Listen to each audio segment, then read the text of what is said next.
A brief look at the cover of Skyrim and you will notice the Imperial Seal, the timeless symbol of the Imperial Legions, is decaying and crumbling.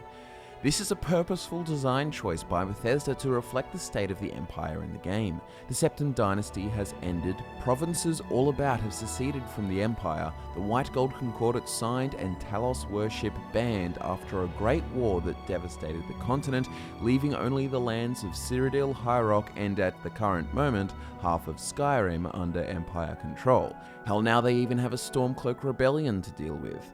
Now, the perception the player is given of the Empire is a crumbling mess, a shadow of its former self. As a matter of fact, it would be canon that the Emperor is killed by the Dark Brotherhood, plotted by another Elder Council member, indicating that conspiracy and corruption is about. Overall, the Empire is not in a good place. We can determine the Empire will, in the canon, lose its current Emperor, Titus Mede II, to the hands of Dark Brotherhood assassins. However, this may actually bode well for the Empire, as his successor could be a better leader, or perhaps a worse one, but the words of Armand Motier seem to indicate otherwise. The part we can't truly discern is who wins the Civil War, but if I were to guess, I would actually say neither. When you play the main quest through without intervening with the Civil War, you get hit with a quest called Season Unending, where you meet with the leaders on either side of the Civil War to organize a temporary peace while you deal with Alduin. Some people take this as an indication that this quest is canon, and therefore the canon circumstance of the Civil War is Season Unending, aka it's not resolved and will be ongoing by the time of Elder Scrolls 6.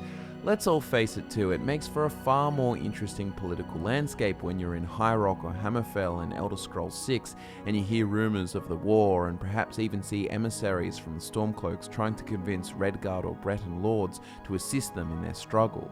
Now, Season Unending may be the most likely outcome, however there is an interesting bit of information that can be found in the game that indicates the Empire is far stronger than they appear in Skyrim, and it is only due to some freak circumstances that the Stormcloaks have been able to rebel without being put down easily. What is up, ladies and gentlemen? My name is Scott from Fudge Muppet, and today I'm going on an adventure with you to discover how powerful are the Imperial Legions, and by extension the Empire, really. Initially, when you play through both sides of the Civil War, it seems the Empire and the Stormcloaks are relatively evenly matched. It's not until the last Dragonborn, you the protagonist, intervenes that there is any discernible result. Let's briefly address the state of the Empire. Most people seem to think that Cyrodiil is still in tatters and that the Imperial Legions are broken and crippled by the Great War, and for a while I'm sure this was true, but you have to consider that the Great War ended over 25 years ago by the time of Skyrim. 25 years. So for myself and many of you watching, if you were living in the time of Skyrim, the Great War would have occurred before you were born, or when you were very young. The youngest veterans of the Great War, who are likely no less than 40 years old, and that's assuming that they fought at the age of 15 at the end of the war. So why am I saying all this? Well, when you are thinking of crippled legions and a destitute province, it would not be an accurate portrayal. 25 years is enough time for multiple generations of fresh new soldiers to replenish the legions of the Empire. Say that an average age for joining up with the Empire is 20.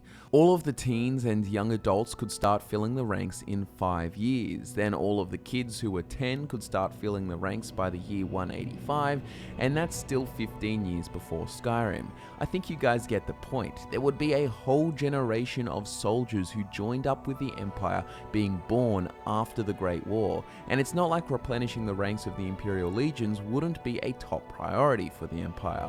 Anyway, so why is it that the year 201, over 25 years since the Great War, the Empire appears so evenly matched with the Stormcloaks, a bunch of rebels from a few holds in Skyrim? Well, there are some very interesting answers that can be found by simply visiting a nifty little location called Fort Neugrad, southeast of Helgen. It is here that two interesting notes can be found that relay some very interesting information. These are the Stormcloak Missive and the Imperial Missive. Let's have a read. First, the Stormcloak Missive.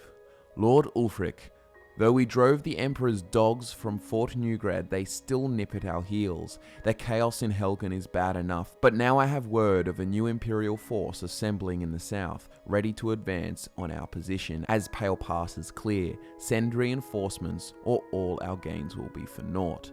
Now the Imperial missive. Legate.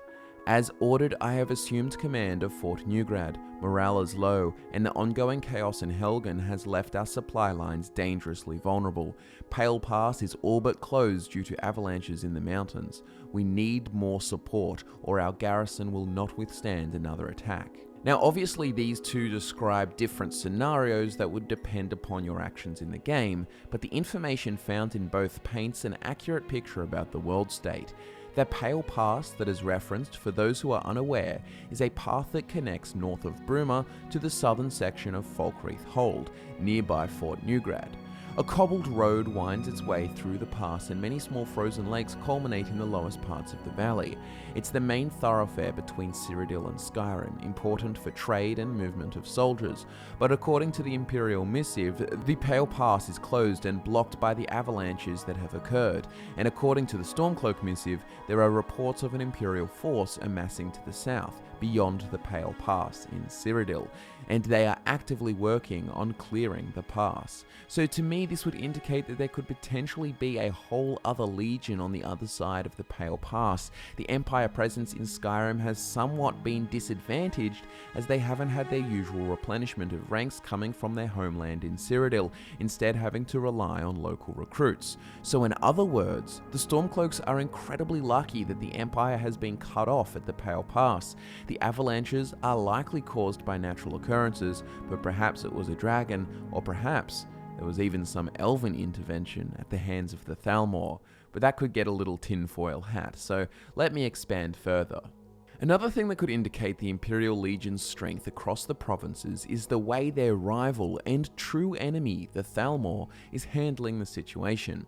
You see, the Thalmor and Empire are low-key engaged in a cold war of manipulation and strife, and this could be because the Thalmor knows that the Empire is too strong at the moment for another full-on Great War. You see, an interesting difference between Man and Mer is their population and breeding. The long-lived elves only manage to conceive new offspring when the elven population is getting lower. There is some kind of metaphysical cap that stops them from overpopulation, and understandably so, because if you had an exponential population of elves living multiple centuries, you would have crowding very quickly. So possibly after the Great War and the losses they took, they are having more childbirths than usual. However, by comparison to humans, who especially next to elves breed like rabbits, it would be nowhere near as quick. So it is possible that the elven population is still recovering slowly, whereas the humans of the Empire have gone through a full baby boomer phase, replenishing their military ranks and fueling their economy,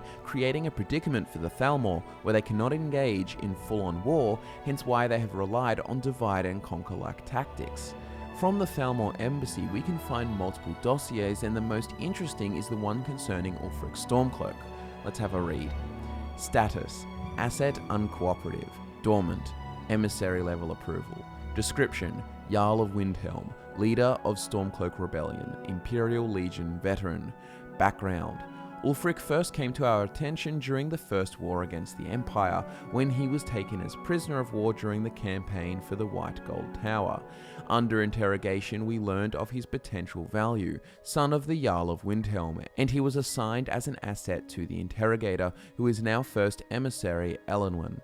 He was made to believe information obtained during his interrogation was crucial in the capture of the Imperial City. The city had in fact fallen before he had broken, and then allowed to escape. After the war, contact was established, and he has proven his worth as an asset. The so-called Markarth incident was particularly valuable from the point of view of our strategic goals in Skyrim, although it resulted in Ulfric becoming generally uncooperative to direct contact. Operational notes. Direct contact remains a possibility under extreme circumstances, but in general the asset should be considered dormant. As long as the Civil War proceeds in its current indecisive fashion, we should remain hands-off. The incident at Helgen is an example where an exception had to be made. Obviously, Ulfric's death would have dramatically increased the chance of Imperial victory and thus harmed our overall position in Skyrim. Note, the coincidental intervention of the dragon at Helgen is still under scrutiny. The obvious conclusion is that whoever is behind the dragons also has an interest in the continuation of the war, but we should not assume therefore that their goals align with our own. A Stormcloak victory is also to be avoided, however, so even indirect aid to the Stormcloaks must be carefully managed. So what we can see here is that the Thalmor have purposefully manipulated Ulfric and indirectly encouraged him to start the Civil War and fight against the Empire. But why do this? So that the Empire has to redirect Imperial resources, preventing them from peacefully strengthening themselves, so that the Thalmor have time to fully prepare and have a chance to win against a distracted and divided Empire. Which makes me think that perhaps Thalmor agents could have used one of their powerful wizards to cause the avalanche in the Pale Pass, evening the odds between the Stormcloaks and the Imperials, depriving them of supplies and reinforcements, in turn causing a prolonged and more evenly matched war. I wouldn't be surprised if we get an Elder Scrolls 6 set in High Rock and there won't be some kind of political tension between the feudal kingdoms, considering whether they stay loyal or secede from the Empire, perhaps even being spurred on by an advisor who is a secret Thalmor agent. So overall, using the fact that there has been 25 years for the Imperials to recover, the fact that their supply lines and reinforcements from Cyrodiil have been cut off, making them appear weaker, and the fact that the Thalmor are using underhanded tactics, divide and conquer, causing internal strife in the Empire, indicates to me that the Empire and its Imperial legions are actually far stronger than it would appear in Skyrim. What do you guys think? Do you agree with this theory, this bit of discussion? Guys and girls, let me know your take on the topic down below in the comments. If you enjoyed the video, please give it a like. We really appreciate it, and it does help a lot. It indicates to us what type of content you enjoy most and what we make more of. All of you have a brilliant day. My name is Scott from Fudge Muppet, and I'll be back to nerd out with you again next time.